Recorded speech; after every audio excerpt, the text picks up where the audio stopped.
بسم الله الرحمن الرحيم، والصلاة والسلام على أشرف المرسلين سيدنا محمد صلى الله عليه وسلم النبي الأمين وعلى آله وصحبه أجمعين. إن شاء الله النهاردة هنتكلم على دعاء النبي صلى الله عليه وسلم في الأيام شديدة الحرارة، زي الموجة الحارة الفترة اللي فاتت اللي مرت بيها مصر. كان إيه دعائه؟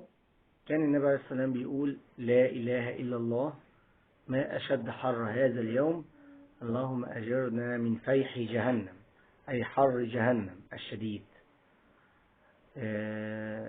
ده يذكرنا طبعا النار البسيطة اللي في الدنيا، اللي هي حاجات بسيطة جدا، هي جزء من 100 جزء من نار جهنم، زي ما النبي قال في حديث النبي عليه السلام قال في حديث آخر.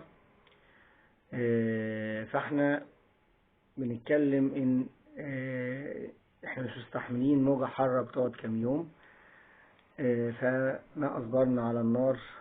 ربنا يا رب يقينا جميعا، يقي أجسادنا جميعا من نار جهنم بإذن الله.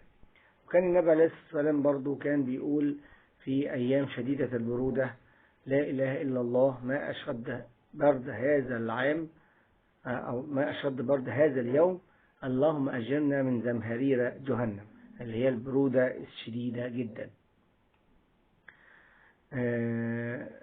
حبيت ان انا اشارككم بالمعلومة دي، يمكن بعض الناس ما يكونوش عارفينها، والدعاء الجميل للنبي عليه السلام، عشان نطبق على قد ما نقدر سنة النبي عليه الصلاة والسلام.